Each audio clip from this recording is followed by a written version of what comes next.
Welcome to our channel Indian chiropractic wellness centre, જ્યાં તમને મળશે મણકા, સાંધા, સ્નાયુ તેમજ જ્ઞાનતંતુને લગતી તકલીફોની સારવાર, એ પણ દવા તેમજ ઓપરેશન વગર.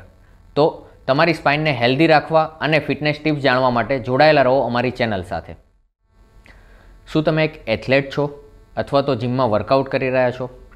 તો તમે નોર્મલી તમારી લાઈફમાં જોયું હશે કોઈ એવો ફેઝ આવ્યો હશે જ્યારે તમે ઇન્જરી ફેસ કરી હશે. વર્કઆઉટ કે એથ્લેટ માટે ઇન્જરી એની લાઈફનો પાર્ટ હોય છે, પણ આ ઇન્જરી જે આવી રહી છે શું એ નોર્મલ ગણી શકાય? આપણી રૂટીન હેબિટના લીધે જ આ ઇન્જરી આપણે બોલાવી રહ્યા છીએ. તો જો એક એથ્લેટને ઇન્જરી ફ્રી વર્કઆઉટ કરવું હોય અને એના કેરિયરને ઉપર લઈ જવું હોય તો એના માટેના બે પેરામીટર છે. એક છે વોર્મઅપ અને બીજું છે કુલડાઉન. વોર્મઅપ અને કુલડાઉનને અત્યારે કોઈ પણ લોકો એટલું ઇમ્પોર્ટન્સ નથી આપી રહ્યા. બસ તમારે બોડી બિલ્ડિંગ કરવી છે, તમારી સ્ટ્રેન્થ ઇન્ક્રીઝ કરવી છે, એના માટે આવશો જિમમાં, ફાસ્ટ તમારું વોર્મઅપ ફટાફટ 2 to 5 મિનિટ્સમાં પતાવશો.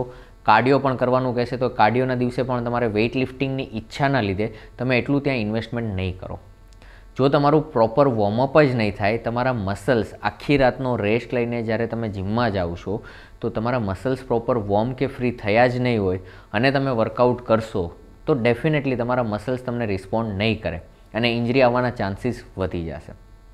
અને એટલે જ તમે જોયું છે સ્કોટ કરતા વખતે કે ડેડલિફ્ટ કરતી વખતે કમરની ગાદી ખસી જવી, નીમાં લિગામેન્ટ ઇન્જરી થવી એ મોસ્ટ કોમન વસ્તુ આવે છે. સેમ વે બાર્બેલ સાથે કામ કરો છો ત્યારે શોલ્ડર ડિસ્લોકેટ થવો કે શોલ્ડરના લિગામેન્ટ ટેર થઈ જવા.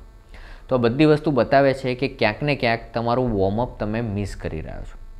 તો મારી એક જ રિક્વેસ્ટ છે કે તમે વર્કઆઉટ કરો, એ બહુ સારી વસ્તુ છે, તમે હેલ્થને મેન્ટેન કરવા જ જાઓ છો, પણ એ હેલ્થ મેન્ટેન ત્યારે જ રહેશે જ્યારે એનું ઇનિશિયલ સ્ટેજ એટલે કે વોર્મઅપ પ્રોપરલી થતું હશે.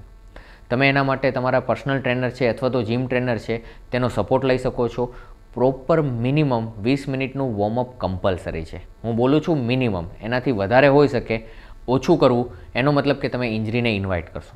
બીજું છે વોર્મઅપ એટલે એક ટાઈપની ખાલી મૂવમેન્ટ કરવી એ પણ નથી. તમારા નેકથી લઈને તમારા એન્કલ સુધીના દરેક જોઈન્ટને મોબિલાઇઝ કરવો જરૂરી છે.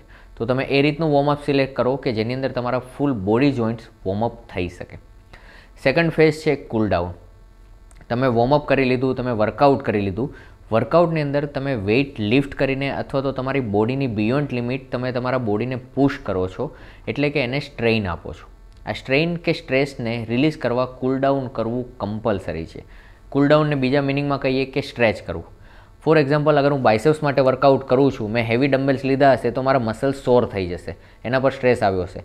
તો જો હું આ મસલ્સને સ્ટ્રેચ કરીને રિલેક્સ નહીં કરું તો ઓબ્વિયસ છે કે મસલ્સમાં સ્ટીફનેસ એમને એમ જ રહેશે, જે આગળ જતાં મસલ્સ ટાઇટનેસ થવું, એની ઇફેક્ટ પછી જોઈન્ટ પર આવી અને એના લીધે આગળ જતાં તમને ઇન્જરી આવવાના ચાન્સ થતા હોય છે.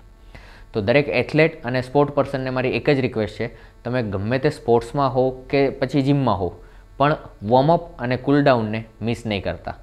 આ ટિપ્સને ફોલો કરો અને હેલ્ધી રહો. Thank you for watching. Stay healthy, stay fit.